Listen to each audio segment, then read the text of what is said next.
بسم اللہ الرحمن الرحیم نحمدہ و نصلی علی رسول الکریم اما بعد فاعوذ باللہ من الشیطان الرجیم بسم اللہ الرحمن الرحیم اقترب للناس حسابهم وهم فی غفلۃ معرضون صدق اللہ العظیم۔ آج انشاءاللہ ہم سورۃ انبیاء پر گفتگو شروع کریں گے۔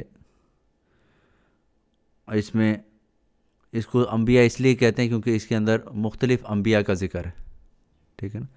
سورہ یوسف میں یوسف علیہ السلام کا ذکر تھا، سورہ ہود بھی آپ نے دیکھی، اور اسی طرح سے مختلف صورتیں ہم نے دیکھی ہیں، یہ اس میں مختلف انبیاء کا ذکر ہے۔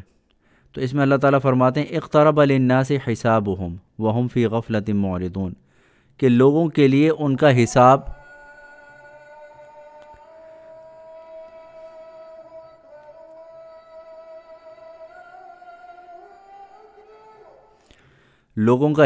جو ہے بہت قریب ہو چکا ہے۔ وَهُمْ فِي غَفْلَةٍ مُعْرِضُونَ، اور وہ غفلت میں پڑے ہیں، بے فکری میں ہیں، معرضون اور منہ موڑے ہوئے ہیں، ٹھیک ہے نا۔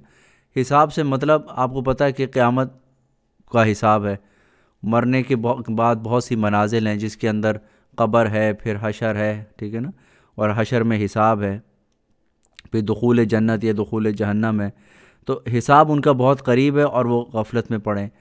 تو ایک سوال یہ پیدا ہوتا ہے کہ یہ حساب سے کیا مراد ہے؟ یہ قیامت کا دن مراد ہے، تو قیامت تو اتنی قریب نہیں ہے، قیامت تو دور ہے۔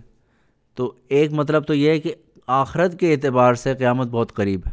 جب سے دنیا قائم ہوئی حضرت آدم علیہ السلام کے بعد سے اب نبی صلی اللہ علیہ وسلم کی امت کے پاس تو وقت ہی نہیں ہے۔ نبی صلی اللہ علیہ وسلم نے فرمایا میں اور ساتھ یعنی قیامت جو ہے یہ 2 انگلیوں کی طرح ہے، اب میرے آنے کے بعد اب قیامت نہیں آنا ہے، اب اور کوئی نبی نہیں آئے گا۔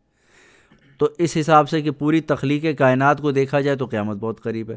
اور دوسری بات یہ کہ نبی صلی اللہ علیہ وسلم نے یہ بھی فرمایا کہ تمہاری قیامت تو وہ تب ہے کہ جب تم صحیح ہے، اچھا، تمہاری قیامت تو تب ہے کہ جب تم مر جاؤ گے، تمہاری قیامت ہے، کیونکہ قیامت کے بعد کیا ہوتا ہے، نہ آپ کا عمل بڑھ سکتا ہے نہ گھٹ سکتا ہے۔ تو لوگوں کا حساب جو ہے وہ ان کے قریب ہو چکا ہے اور وہ اس میں غفلت میں پڑے ہوئے ہیں۔ اور یہ غفلت جو ہے نا یہ بڑی بری چیز ہے، اور یہ غفلت تمام برائیوں کی جڑ ہے، ٹھیک ہے نا۔ اگر ایک غفلت کو ختم کر لیا جائے نا کہ انسان کے اندر غفلت باقی نہ ہو تو ساری چیزیں آہستہ آہستہ اس کی سیٹ ہو جاتی ہیں۔ ما یأتیہم من ذکر من ربہم محدث الا استمعوہ وہم یلعبون۔ اب جب نبی صلی اللہ علیہ وسلم موجود ہیں، رسول اللہ صلی اللہ علیہ وسلم موجود ہیں، نئی نئی آیتیں قرآن کی اتر رہی ہیں، اور جو قرآن کی آیتیں اتر رہی ہیں تو یہ کفار و مشرکین کیا کرتے تھے، اس کو سنتے تھے اور اس کے ساتھ ہنسی مذاق کرتے تھے۔ اور دیکھو نئی خبر آئی، اور دیکھو یہ دیکھو اب ایسے باتیں کریں گے، اب ان کے پاس یہ دیکھو نیا پیغام سنو ان کا۔ تو یہ اللہ تعالیٰ فرماتے ہیں ما یأتیہم من ذکر من ربہم، نہیں آتی کوئی نصیحت ان کے رب کی طرف سے، محدث کوئی نئی نصیحت، الا استمعوہ وہم یلعبون، مگر وہ اس طرح سے سنتے ہیں کہ پھر اس کے ساتھ ہنسی مذاق کرتے ہیں، کھیل کرتے ہیں، یلعبون کھیل کرتے ہیں۔ لاہیۃ قلوبہم، لاہیتاً قلوبہم کا مطلب ہے کہ بے فکری میں اور بے فکری میں پڑے ہوئے ان کے دل، وَأَسَرُّ النَّجْوَى الَّذِينَ ظَلَمُوا، اور چپکے سے سرگوشی کرتے ہیں وہ لوگ کہ جو ظالم ہیں، جو ظالم لوگ ہیں وہ چپکے سے سرگوشی کرتے ہیں، یعنی کہ اتنے تو ان کے اندر گٹس ہیں نہیں کہ سامنے کسی کے منہ کے سامنے بات کریں، تو وہ سرگوشی کرتے وہ بھی چھپ کے، سرگوشی تو ہوتی ہی چھپ کے، اگر کسی نے سرگوشی کرنی ہے تو چھپ کے کرے گا، لیکن وہ اثر اس سرگوشی کو بھی چھپاتے ہیں، یعنی بالکل کسی بند کمرے میں جا کے بات کرتے ہیں کیونکہ کانفیڈنس کی تو کمی ہے۔ وہ اثر النجوہ چپکے سے سرگوشی کرتے ہیں، الذین ظلموا وہ لوگ کہ جنہوں نے ظلم کیا، هل هذا الا بشر مثلکم، کیا نہیں ہے یہ آدمی تمہاری طرح کا انسان، یعنی رسول اللہ صلی اللہ علیہ وسلم کو کہہ رہے ہیں کہ آپ کی طرح کا تو آدمی ہے، یہ خدا کا پیغمبر کیوں کر ہو سکتا ہے، ٹھیک ہے نا۔ تو ان کے کہنے کا مقصد یہ تھا کہ اگر ہماری نصیحت کے لیے، ہماری بہتری کے لیے، خدا کا پیغام رسائی کے لیے ہمارے پاس کوئی پیغمبر آنا تھا، تو جو پیغمبر بھیجنے والا ہے اور جو پیغمبر ہے ان دونوں کو ایک جنس کا ہونا چاہیے، ایک ہی طرح کا ہونا چاہیے، ٹھیک ہے نا۔ اور وہ یہ کہتے تھے، کفار و مشرکین یہ کہتے تھے کہ فرشتہ ہونا چاہیے، اور فرشتہ جو ہے وہ خدا کی بیٹیاں ہیں، ٹھیک ہے نا۔ تو انسان کی بیٹی اسی کی نسل میں سے ہوتی ہے، اسی کی جنس میں سے ہوتی ہے، تو خدا کو اگر پیغمبر بھیجنا ہے تو اپنی نسل میں سے اپنی ہی طرح کی کوئی چیز بھیجے، اور وہ اس کی بیٹیاں ہو سکتی ہیں، ملائکہ کو بھیجے، فرشتوں کو بھیجے، ٹھیک ہے نا۔ تو سب سے بڑی تو بنیادی غلطی یہ ہے کہ پیغام جو ہے نا، پیغمبر کو پیغمبر بھیجنے والے کی جنس سے ہونا ضروری نہیں ہے، بلکہ جن کی طرف پیغام بھیجا جا رہا ہے ان کی جنس میں سے ہونا ضروری ہے، ٹھیک ہے نا؟ کیونکہ اگر انسان کو پیغام دیا جا رہا ہے اور پیغام دینے والا فرشتہ ہے تو پھر تو وہ کنیکٹ کیسے کرے گا؟ ظاہر ہے اس کو کنیکٹ کرنے کے لیے سب سے پہلے بات چیت کرنے کے لیے انسان جیسا لگنا پڑے گا، تو جب اس نے انسان کی شکل میں آنا ہے تو انسان ہونا بہتر نہیں ہے؟ فرشتے نے بھی اگر آنا ہے تو انسان کی شکل میں آنا ہے، تو اس سے بہتر نہیں ہے کہ انسان ہو؟ پھر وہ نصیحت کرے گا تو کس منہ سے کرے گا؟ انسان کہے گا یار ابھی آپ دیکھ لو، ٹھیک ہے نا؟ اگر ایک امام صاحب مسجد کے آپ کو نصیحت کرتے، جا یار امام صاحب کو کیا پتہ ہے، امام صاحب کو تو کام ہی نمازیں پڑھانا ہے، ان کو کیا پتہ دنیا میں کیا چلتا ہے، ڈیلی چلانی ہوتی ہے، 7-11 چلانا ہوتا ہے، جابیں ہوتی ہیں، ان کو کیا پتہ، ان کو تو آرام سے نمازیں ہی پڑھانی ہے، ان کو کیا پتہ ہم تو اگر وہ فرشتہ ہو، امام صاحب بھی نہ ہو، فرشتہ ہو، یار تسی تو روٹی بھی نہیں کھانی ہے، تسی تو رینٹ بھی نہیں دینا، تو آپ کو کیا پتہ ہو کہ ہماری کیا مجبوریاں ہیں، اس لیے آپ چھوڑ دیں یہ باتیں۔ تو اس لیے فرشتے کی بات ہم نہیں سمجھیں گے، ہم کہیں گے یار آپ بس ٹھیک ہے، آپ فرشتے، آپ اپنی عبادت کرو، ہمارے لیے بھی دعا کر لینا، تو ہمیں لگے رہنے دو اپنے کام پہ۔ تو اللہ تعالیٰ نے فرمایا کہ ایسی بات نہیں ہے، جس کو پیغام بھیجا جاتا ہے اس کی طرح کا ہونا چاہیے، تاکہ پھر اس کے ساتھ ریلیٹ کر سکے، کنیکٹ کر سکے، اس کو نصیحت کر سکے، ٹھیک ہے نا؟ تو یہ کہتے تھے، یہ الٹی بات کرتے تھے، یہ دیکھو تمہاری طرح کا تو بندہ نہیں ہے، هل هذا الا بشر مثلکم افتأتون السحر وانتم تبصرون، تو تم کیا دیکھتے بوجھتے اس جادو کی طرف آتے ہو؟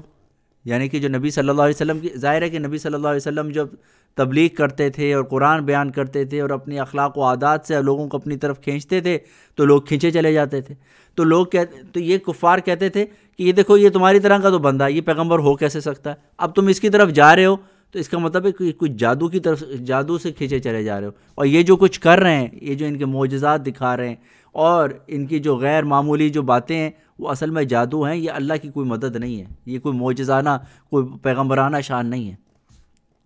تو وہ اس طرح کی بات کرتے تھے کہ یہ جادو ہے اور کچھ بھی نہیں ہے۔ قال ربی یعلم القول فی السماء والارض، آپ اے محمد صلی اللہ علیہ وسلم کہہ دیجئے میرا رب جانتا ہے اس بات کو جو آسمان اور زمین میں کی گئی ہے، یہ جو تم چھپ چھپ کے باتیں کر رہے ہو، سرگوشیاں کر رہے ہو، یہ اللہ نے سن لی۔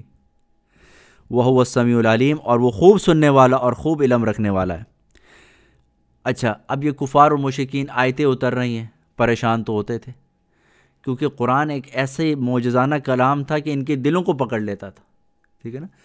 آپ کو پتہ ہے کہ ایک خالد بن ولید کے جو والد ہیں، رائٹ، ولید ابن مغیرہ یہ کفار کے سرداروں میں سے تھے، اور یہ نبی صلی اللہ علیہ وسلم، یعنی کہ کفار تھے تو ظاہر دشمنی تو تھی، اور کافی بڑھ چڑھ کے باتیں کرتے تھے، تو نبی صلی اللہ علیہ وسلم کا طریقہ یہ تھا کہ پیار محبت سے دین کی طرف بلاتے تھے، تو انہوں نے کیا کیا، ولید بن مغیرہ یہ سردار آدمی، اس کی دعوت کی کہ چلو دعوت کے لیے آئے گا، اس کا دل نرم ہوگا، میں اس کو اچھی بات کروں گا، تو نبی صلی اللہ علیہ وسلم نے اچھی گھر میں دعوت تیار کی، ولید بن مغیرہ کو دعوت دی، وہ آیا، پھر اس کے سامنے قرآن پڑھا، قرآن شریف کی تلاوت کی۔ اب جب قرآن کی تلاوت کی، اب اس کا تو بالکل وہاں جھومنے لگا، کیونکہ یہ عربی کے تو ماہر تھے، اور قرآن کی یہ جو فصاحت اور بلاغت دیکھ کے تو یہ بالکل اس میں ہو جاتے تھے، متاثر ہوتے تھے۔ تو اس نے دعوت کھائی، اور پھر جب واپس آیا تو اس کا رنگ ہی اڑا ہوا تھا، اس کے چہرے ہی بدلا ہوا تھا۔ اب جس طرح سے نبی صلی اللہ علیہ وسلم کی مخالفت کرتا تھا، نہیں کرتا، یہ کچھ نہیں کہتا، ایمان بھی نہیں لایا، لیکن اس طرح کی مخالفت بھی چھوڑ دی۔ تو لوگوں نے کہا، اس کا مذاق اڑانا شروع کر دیا کہ یار وہ ایک وقت کی روٹی کیا کھلا دی، تو ان کا غلام ہی ہو گیا۔ کہتا بالکل چپ ہو جاؤ، کوئی ان کے بارے میں کوئی بات نہیں کرنی، بس مجھے نہیں پتہ یہ حق ہے یا باطل ہے، لیکن میں نے اب کچھ بولوں گا نہیں، ٹھیک ہے نا؟ تو میں وہ اب مسلمان بھی نہیں ہوا، لیکن اس نے اپنی بات کرنا، گندی باتیں کرنا بھی بند کر دی، کیونکہ وہ امپریس ہو گیا قرآن سے، اس نے کہا وہ ہے تو حقیقت یہ۔ تو یہ کہتے تھے کہ یار یہ تو دلوں کو بھی اثر کر لیتا ہے، اور یہ قرآن ہے بھی یہ شاعری بھی نہیں ہے، کوئی نثر بھی نہیں ہے، یہ ہے کیا؟ تو الزام تراشی کرتے تھے، کہتے بل قالوا اضغاث احلام، بلکہ یہ کہتے تھے کہ اضغاث احلام یہ بیہودہ قسم کے خواب ہیں۔ آپ کو پتہ ہے بندے کا پیٹ خراب ہو تو خواب بڑے عجیب و غریب سے آتے ہیں، پتہ نہیں کبھی کہیں جاتا ہے، کبھی کہیں جاتا ہے۔ تو جو خواب کا تعبیر جاننے کا ماہر ہوتا ہے وہ سمجھ جاتا ہے کہ اس کو یہ کوئی خواب نہیں آیا، یہ پیٹ خراب ہے اس کا، اور کچھ بھی نہیں ہے، ہوا گیس اس کی بھری ہوئی تھی، اور یہ رات کو بس اس کو پتہ نہیں کیا نظر آیا۔ تو کہتے ہیں یہ اضغاث و احلام، یہ کوئی بیہودہ قسم کے خواب ہیں۔ لیکن کہتے ہیں خواب میں تو کوئی ربط نہیں ہوتا، ٹھیک ہے نا؟ آپ 1 منٹ پہ چاند پہ ربط کا مطلب ہوتا ہے کوئی کنٹینیویشن نہیں ہوتی، کوئی اس کے اندر کنیکشن نہیں ہوتا. ابھی چاند پہ ہیں، ابھی زمین پہ ہیں، ابھی پہاڑ پہ ہیں تو ابھی سمندر میں. وہ تو بالکل غیر مربوط سی چیز ہوتی ہے اور اس میں کوئی فائدے کی چیز بھی نہیں ہوتی. لیکن قرآن میں تو ہر چیز کا ربط ہے اور اس سے فائدہ بھی بڑا مفید بھی ہے. تو پھر خود ہی انہوں نے اپنا آئیڈیا چینج کیا. بل افتراہ، بلکہ یہ کوئی جھوٹی باتیں گڑھتے ہیں. ادغاث و احلام تو نہیں ہے، یہ کوئی پریشان قسم کے خواب تو نہیں ہیں، لیکن یہ کوئی اپنی طرف سے گڑھی ہوئی باتیں. بھائی دیکھو، اب جو گڑھی ہوئی باتیں ہوتی ہیں وہ دلوں کو تو نہیں اثر کرتی، ٹھیک ہے نا. تو کہتے ہیں بل ہوا شاعر، بلکہ یہ شاعر ہے. ایسا سمجھو کہ یہ شاعر ہے، کیونکہ شعر جب بندہ پڑھتا ہے تو اس کی طرف سے کبھی خوشی آتی ہے، کبھی غمی آتی ہے، ٹھیک ہے نا. کبھی عزت احترام پیدا ہوتا ہے، کبھی کیفیت ہوتی ہے. تو قرآن پڑھتا ہے تو انسان کیفیت ہوتی ہے، ان کے اوپر کیفیت طاری ہو جاتی تھی. تو کہتے ہیں کہ بلکہ یہ سمجھو یہ شاعر ہے. یعنی خود بھی کنفیوز تھے. کبھی کہتے ہیں یہ خواب ہیں، پریشان کن خواب ہیں، کبھی کہتے ہیں کہ یہ گڑی بھی باتیں، بلکہ پھر کہتے ہیں یار یہ تو ہے ہی شاعر. فَلْيَأْتِنَا بِآیَةٍ كَمَا أُرْسِلَ الْأَوَّلُونَ، بلکہ اگر ان کو چاہیے کہ یہ کوئی ایسی نشانیاں لے کے آئیں، کوئی ایسے معجزے لے کے آئیں جیسے کہ پہلے نبی بھیجے گئے تھے. قرآن سے ہم نہیں سمجھنے والے، یہ تو لگتا ہے کوئی شاعری لگتی ہے. یہ پرانے جیسے نبی، جیسے موسیٰ علیہ السلام عصا موسیٰ لے کے آئے تھے، ید بیضا لے کے آئے تھے، عیسیٰ علیہ السلام مردوں کو زندہ کرتے تھے، صالح علیہ السلام کے پاس اونٹنی آئی تھی. تو اس طرح کا کوئی لے کے آئے معجزہ. تو اللہ تعالیٰ نے جبریل علیہ السلام کو بھیجا اور کہا کہ یہ آپ سے کس طرح کا معجزہ چاہتے ہیں. تو انہوں نے کہا یہ جو کوہ صفا ہے نا، صفا پہاڑی ہے، اس کو سونے کا بنا دو، پھر ہم مان جائیں گے. تو جبریل علیہ السلام کو بھیجا اور کہا کہ اگر اللہ تعالیٰ نے یہ فرمائشی معجزہ پورا کر دیا اور یہ پھر بھی ایمان نہیں لائے، جیسے پرانے لوگوں نے فرمائشی معجزے کیے تھے اور وہ پھر بعد میں ایمان نہیں لائے، تو اللہ نے پوری قوم تباہ کر دی تھی، صفا ہستی سے مٹا دی تھی. تو پھر تیار ہو جاؤ، پھر یہ بھی صفا ہستی سے مٹا دی جائے گی، پھر ان کو ایمان لانا لازم ہو جائے گا، ٹھیک ہے نا. تو نبی صلی اللہ علیہ وسلم نے فرمایا کہ نہیں، آپ پھر ایسا نہ کریں، ان کو مہلت دے دیں اور ایسا ان کی پھر فرمائش پوری نہ کریں. تو اللہ تعالیٰ نے کہا ما آمنت قبلہم من قریۃ اہلکناہا، کہ نہیں ایمان لائے ان سے پہلے لوگ، من قریۃ ان بستیوں میں سے، اہلکناہا جن کو ہم نے ہلاک کر دیا. افہم یؤمنون، کیا یہ ایمان لے آئیں گے؟ اگر یہ ایمان لے آئیں گے تو کوہ صفا کو ہم بنا دیں گے سونے کا. مسئلہ یہ نہیں ہے، مسئلہ یہ کہ پھر بھی نہیں لاتے نا ایمان، ڈھیٹ ہیں. وما ارسلنا قبلک الا رجالا نوحی الیہم، اور نہیں بھیجا ہم نے آپ سے پہلے مگر ایک آدمی، نوحی الیہم، جس کی طرف سے ہم وحی بھیجتے ہیں. پہلے بھی جو نبی آتے تھے وہ بھی انسان ہوتے تھے، وہ بھی آدمی ہوتے تھے. فاسألوا اہل الذکر ان کنتم تعلمون، تو تم اہل ذکر علم والوں سے پوچھو اگر تمہیں نہیں پتہ یہ بات. اب یہ کفار اور مشرکین جو تھے نا، یہ یہودیوں کو اہل علم سمجھتے تھے، ان سے بڑے امپریس تھے، کیونکہ یہودیوں کے پاس کیا تھی؟ وہ کتاب تھی، تورات تھی، اس کو پڑھتے تھے، چھوٹی ٹوپیاں لگا کے جو پڑھتے ہیں تو پھر بندہ امپریس ہی ہوتا ہے. تو یہ سے بڑے امپریس تھے، ان سے باتیں پوچھتے تھے کہ بھائی تم لوگوں کے پاس تو اللہ کی وحی آتی رہی ہے، نبی آتے رہے، تو تمہیں بتاؤ کیا ہے. تو کہتے ہیں کہ اگر تمہیں اس بات کا پتہ نہیں ہے تو ان لوگوں سے پوچھو جن سے تو جو تمہارے وہ عالم ہے، جو عالم ہے ان سے پوچھ لو. وما جعلناہم جسدا لا یاکلون الطعام وما كانوا خالدین، اور نہیں بنایا ہم نے ایسا جسم لا یاکلون الطعام، کہ جو کھانا نہ کھائے، وما كانوا خالدین، اور وہ نہ ہمیشہ رہتے تھے. یعنی نبی بھی جو ہیں ان کا بھی انسان جیسا جسم تھا، وہ بھی کھاتے پیتے تھے، وہ ایسا نہیں تھا کہ نہ کھائیں نہ پئیں، اور وہ بھی ہمیشہ رہنے کے لیے نہیں آئے تھے، ایک وقت کے بعد ان کو جانا تھا. ثم صدقناہم الوعد، اور پھر ہم نے وعدہ ان کے ساتھ جو کیا تھا اس کو سچا کیا. فانجیناہم ومن نشاء، اور ہم نے ان کو نجات دی اور جن کو ہم نے چاہا ان کو نجات دی، یعنی کفار کے ظلم سے اور آخرت کے عذاب سے. واہلکنا المسرفین، اور ہلاک کر دیا اسراف کرنے والوں کو، گناہ گاروں کو. وَلَقَدْ أَنزَلْنَا إِلَيْكُمْ كِتَابًا فِيهِ ذِكْرُكُمْ. ہاں اچھا، اب اللہ تعالیٰ ان کو بتا رہے ہیں کہ بھئی یہ قرآن تم نہیں مان رہے نا، اس میں تمہارا اپنا نقصان ہے. میں آپ کو ایک عزت کی چیز دوں، آپ نہ مانیں، ٹھیک ہے نا. آج کل جیسے پتہ نہیں یہ کوئی، میں سے مثال کے لیے کہہ رہا ہوں، جیسے ایک طبقہ کہتا ہے کہ یہ ویکسینیشن لگا لو، آپ کہتے ہیں نہیں جی یہ نہیں لگانی، وہ کہتا ہے بھائی اس میں تمہارا ہی فائدہ ہے، آپ کہتے ہیں نہیں مجھے نہیں چاہیے فائدہ، ٹھیک ہے نا. یہ لیکن کنٹروورشل بات ہے، میں مثال کے لیے. تو اللہ تعالیٰ فرما رہے کہ یہ قرآن تمہارا فائدہ ہے، اس سے تمہاری عزت بنے گی، ٹھیک ہے نا. یہ قرآن کو تم نہیں مان رہے، اس سے تمہاری عزت بن جائے گی. جیسے یہودیوں کو تم اہل ذکر مانتے ہو، یہودیوں سے تم امپریس ہو، یہ تمہارے پاس خود اپنی کتاب آ گئی، اس کو مانو تمہاری عزت بنے گی. لقد انزلنا الیکم کتابا فیہ ذکرکم، ہم نے تحقیق نازل کی تمہاری طرف کتاب، یہ قرآن کریم، فیہ ذکرکم، اس کے اندر تمہاری عزت ہے، شان و شوکت ہے. افلا تعقلون، تو کیا تم اس بات کی عقل نہیں رکھتے؟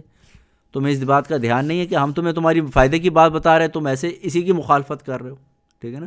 کوئی آپ کو ڈگری دے، یہ لو جی بھائی آپ کو ڈگری مل رہی ہے، آپ اس کو پھاڑ کے پھینک دیں، آپ کہ یہ تو جھوٹی ہے. اور اللہ کے بندے، یہ تمہاری عزت کی چیز ہے، اس کو تم جھوٹا کہہ کے اپنے آپ کو جھوٹا کر رہے ہو، ٹھیک ہے نا. تو اللہ تعالیٰ نے فرمایا کہ ہم نے آپ کی طرف یہ قرآن کریم اتارا ہے، اس میں تمہاری عزت ہے، تمہاری شان و شوکت ہے، تم اس کی ذریعے سے ایک شان کے ساتھ چلو گے. افلا تعقلون، کیا تم اس کی بھی عقل نہیں رکھتے؟ تو انشاءاللہ یہاں تک کریں گے. اس کے بعد آئندہ اگلی آیت جو ہے انشاءاللہ کل اس کی تلاوت ہوگی.